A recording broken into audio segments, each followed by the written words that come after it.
یہ جھوٹ ہے، یہ بات جھوٹ ہے کہ کہتے ہیں کہ قانون ناموس رسالت کے قانون کو کوئی خطرہ نہیں ہے، یہ جھوٹ ہے۔ ہم دلیل سے ثابت کریں گے کہ منصوبہ بن چکا ہے، اور آج سے نہیں 40 سال سے بن چکا ہے، لیکن اگر آج تک وہ اس منصوبے میں کامیاب نہیں ہوئے تو وہ اس منبر محراب ان سیاسی علماء اور جمعیت علماء اسلام کی مرہونی منت۔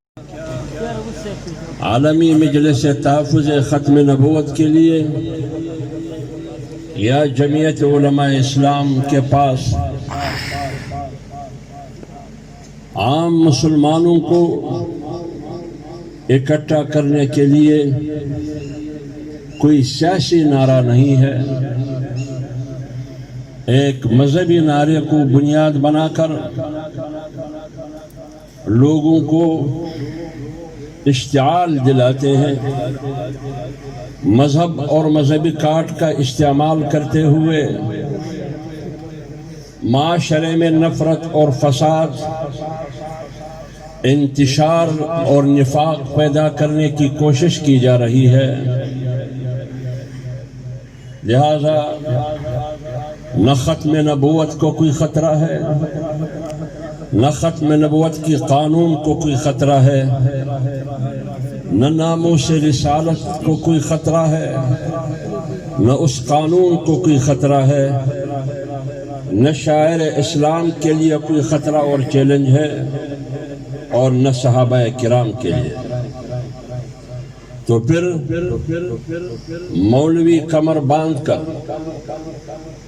بغیر سیاسی نعرے کے، مذہبی کارڈ کے اپنی سیاسی دکانداری چمکانے کے لیے لوگوں کو جمع کر کے ان کو جذبات دلا کر ان میں اشتعال پیدا کرتے ہیں۔ یہ ہے بنیادی ان کا پروپیگنڈا اور بنیادی سوال۔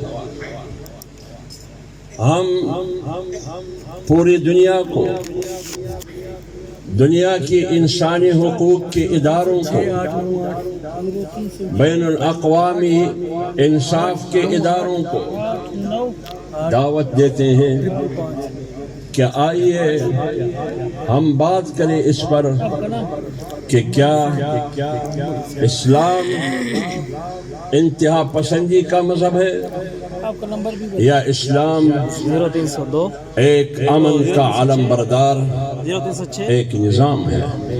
230 لیکن 54 یہاں پوری دنیا میں بشمول اسلامی جمہوریہ پاکستان اگر دلیل کی طاقت نہیں چلتی، دلیل سے بات نہیں ہو رہی، نہ کوئی دلیل سے بات کرنے کے لیے تیار ہے، ادھر قانون اور آئین کی طاقت خاموش ہے، یہاں دولت، بندوق اور بارود کی طاقت کی گونج ہے۔ اس لیے مولوی اور مذہبی طبقے کے پاس دولت نہیں ہے، جمعیت علماء اسلام اور ان سفید ریش علماء کے پاس طاقت نہیں ہے، نہ بارود کی طاقت ہے، نہ سرمایہ اور دولت کی طاقت ہے، نہ اس کی پشت پر امریکہ، یورپ اور مغرب جیسی طاقت ہے۔ صرف اور صرف اگر ہے تو اللہ کی طاقت ہے۔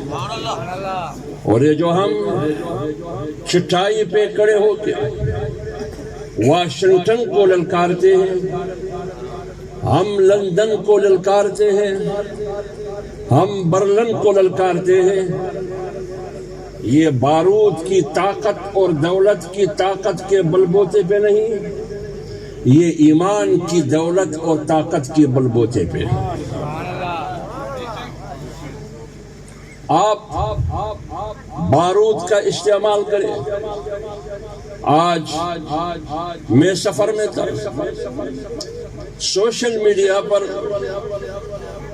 موبائل میں دیکھ رہا تھا پاکستان کی حکومت اور ریاست کے عظیم سپوت جو اپنے آپ کو کہتے ہیں، وہ پریس کانفرنس کرتے ہیں 21 کروڑ عوام کو مخاطب کر کے یہ کہتے ہوئے کہ انڈیا بھارت ہندوستان سے مختلف گروپوں کا نام لے کر کہ فلان گروپ اور فلان گروپ انڈیا نے اتنے بلین ڈالر دے کر یہ درجنوں لوگ انڈیا میں ٹریننگ حاصل کر کے 15 سے 4 مہینے اب پاکستان میں یہ دہشت گرد داخل ہو چکے ہیں، اور اس کا نشانہ کون ہے؟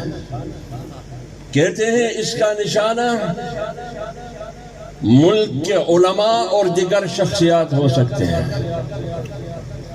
اب آپ بتائیے، گولی کے لیے صرف مولوی پیدا ہوا ہے؟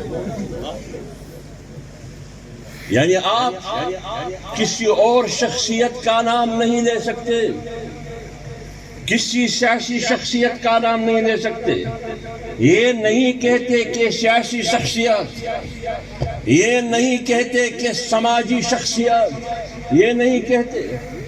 کیا آپ علماء کو ایک پرامن، ایک پرسکون، ایک کمزور طبقہ معلوم ہوتے ہوئے آپ علماء کا نام لیتے ہیں کہ ان کا نشانہ اگر بنیں گے تو علماء بنیں گے؟ کیا بھارت کی گولی پر بھی مولوی کا نام لکھا ہے؟ امریکہ کی گولی پر تو مولوی کا نام لکھا ہے؟ جو خودکش حملہ آور ہو کے آتا ہے میری قیادت پر، اس پر تو مولوی کا نام لکھا ہے۔ لیکن یہ کیا وجہ ہے کہ اس گولی میں صرف اور صرف مولوی کی موت ہے اور کسی کی نہیں ہے؟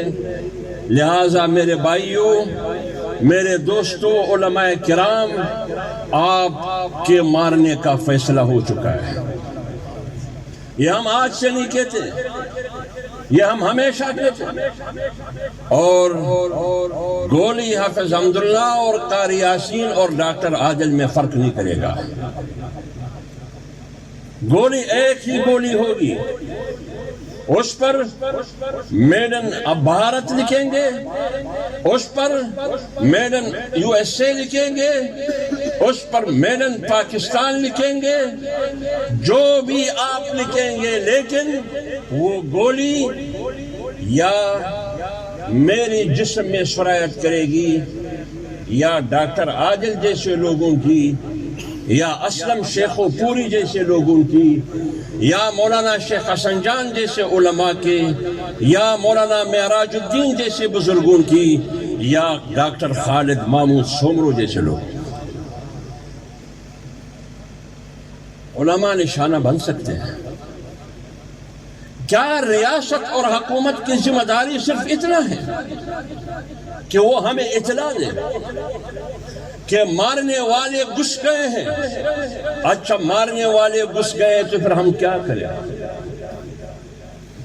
ریاست کی کیا ذمہ داری ہے؟ حکومت کی کیا ذمہ داری ہے؟ یہ ہے حالات، یہ ہے بزدلی کی انتہا۔ یہ جو ہم اجتماعات کرتے ہیں، اگر ایک طرف پاکستان کا جغرافیہ نشانے پر ہے تو دوسری طرف نظریہ پاکستان بھی نشانے پر ہے۔ اگر ایک طرف تجویز ایل او سی نشانے پر ہے، لائن آف کنٹرول یا باؤنڈری بھارت سے وہ نشانے پر ہے، تو مدرسہ بھی نشانے پر ہے۔ اگر مولوی نشانے پر ہے تو منبر اور محراب بھی نشانے پر ہے۔ اگر جغرافیہ اور خطہ اور خطے کی وحدت بکھرے کرنے کے سازش بن چکی ہے تو پھر نظریے کو ختم کرنے کی سازش بھی بن چکی ہے. لہذا یہ بات جھوٹ ہے کہ کہتے ہیں کہ ختم نبوت کے قانون کو کوئی خطرہ نہیں ہے. یہ جھوٹ ہے. یہ بات جھوٹ ہے کہ کہتے ہیں کہ قانون ناموس رسالت کے قانون کو کوئی خطرہ نہیں ہے. یہ جھوٹ ہے. ہم دلیل سے ثابت کریں گے کہ منصوبہ بن چکا ہے اور آج سے نہیں 40 سال سے بن چکا ہے. لیکن اگر آج تک وہ اس منصوبے میں کامیاب نہیں ہوئے تو وہ اس منبر محراب ان سیاسی علماء اور جمعیت علماء اسلام کی مرہونی منت ہے. نعرہ تکبیر! نعرہ تکبیر! نعرہ تکبیر! تاج و تخت ختم نبوت جمعیت علماء اسلام قائد جمعیت مولانا فضل الرحمان حافظ حمداللہ صاحب پاکستان. نعرہ تکبیر!